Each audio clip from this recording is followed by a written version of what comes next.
اصغر خان نے supreme court میں درخواست دائر کی تھی کہ سن 1990 کی دہائی میں پاکستان پیپلز پارٹی کے سابق چیئرپرسن بے نظیر بھٹو کی حکومت کو گرانے اور اسلامی جمہوری اتحاد کی تشکیل کے لیے فوج نے سابق وزیر اعظم نواز شریف سمیت متعدد سیاستدانوں کو پیسے دیے تھے۔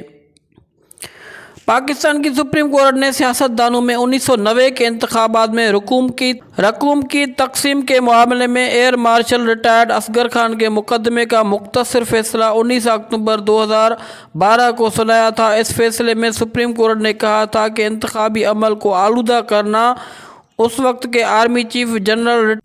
چیف جنرل مرزا اسلم بیگ اور انٹر سروس انٹیلیجنس ISI کے سربراہ اسد درانی کا انفرادی فعل تھا۔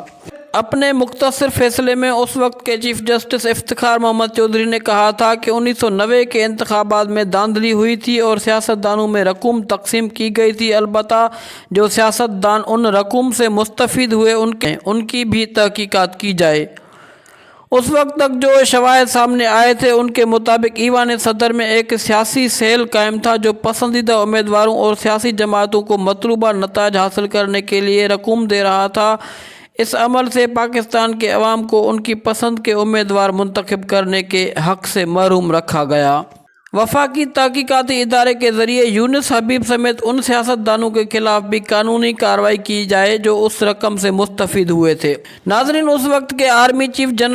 جنرل مرزا اسلم مرزا بیگ اور انٹر سروس انٹیلیجنس ISI کے سربراہ اسد درانی کا انفرادی فعل تھا۔ وہ سپریم کورٹ نے عہد کی پاسداری نہ کرنے پر ان کے خلاف کارروائی کا حکم بھی دیا تھا۔ ISI اور سپریم کورٹ کے حکم میں یہ بھی کہا گیا تھا کہ ISI اور ملٹری انٹیلیجنس قانون کے مطابق اپنی خدمات انجام دیتے ہوئے سرحدوں کا تحفظ کر سکتی ہیں، یہ حکومت کو مدد فراہم کر سکتی ہیں، لیکن ان کا سیاسی سرگرمیوں، سیاسی حکومتوں کے قیام یا انہیں کمزور کرنے میں کوئی کردار نہیں ہونا چاہیے، اور نہ ہی وہ کسی سیاسی جماعت یا گروپ یا انفرادی طور پر کسی سیاستدان کی حمایت کسی بھی انداز میں کر سکتے ہیں جس سے وہ انتخابات میں کامیاب ہو جائے۔ ناظرین، سپریم کورٹ کے حکم نامے کے مطابق حبیب بینک کے اس وقت کے سربراہ یونس حبیب نے جنرل اسلم مرزا بیگ اور جنرل اسد درانی کے کہنے پر 14 کروڑ روپے قومی خزانے سے فراہم کیے، جن میں سے 6 کروڑ سیاستدانوں میں تقسیم کیے گئے۔ اس کی بھی نامکمل تفصیلات فراہم کی گئی تھی۔ سپریم کورٹ نے یہ بھی حکم دیا تھا کہ 8 کروڑ کی رقم حبیب بینک کے اکاؤنٹ نمبر 313 میں جمع کرائی گئی ہے، جو کہ سروے اینڈ کنسٹرکشن گروپ کے نام سے موجود ہے، اور اس اکاؤنٹ کو ملٹری انٹیلیجنس چلاتی ہے۔ اگر وہ رقم حبیب بینک کے کھاتوں میں شامل نہیں کی گئی تو اسے قومی خزانے میں منافع جمع کرایا جائے۔ تفصیلی فیصلے میں ان تفصیلات کو شامل کیا گیا جن میں بتایا گیا کہ کس سیاستدان کو کتنی رقم دی گئی۔ ناظرین، اس میں یہ بھی بتایا گیا تھا کہ کس سیاستدان کو کتنی رقم دی گئی تھی۔ ان میں غلام مصطفیٰ جتوئی 50 لاکھ، سندھ کے سابق وزیر اعلیٰ جام صادق علی 50 لاکھ، سابق وزیر اعظم محمد خان جونیجو 25 لاکھ، عبدالحفیظ پیرزادہ 30 لاکھ، صبغت اللہ شاہ عرف پیر پاگارا 20 لاکھ، مظفر حسین شاہ 6 لاکھ، غلام علی نظامانی 3 لاکھ، سندھ کے سابق وزیر اعلیٰ ارباب غلام رحیم 2 لاکھ، ہفتہ روز تقبیر کے چیف ایڈیٹر صلاح الدین 3 لاکھ، یوسف ہارون 5 لاکھ، فوجی افسران اور اداروں کو کتنی رقم ملی۔ ناظرین، سیاستدانوں میں رقوم کی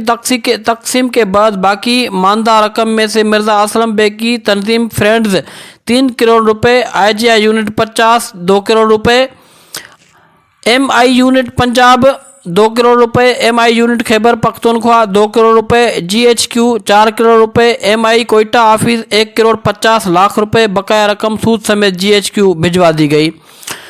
یونس حبیب نے خود کتنی رقم کس کو بانٹی؟ جام صادق علی 7 کروڑ روپے، MQM کے قائد الطاف حسین 2 کروڑ روپے، جاوید ہاشمی کے علاوہ دیگر ارکان قومی اسمبلی کو 5 کروڑ روپے، میاں نواز شریف 60 لاکھ روپے مختلف ادوار میں۔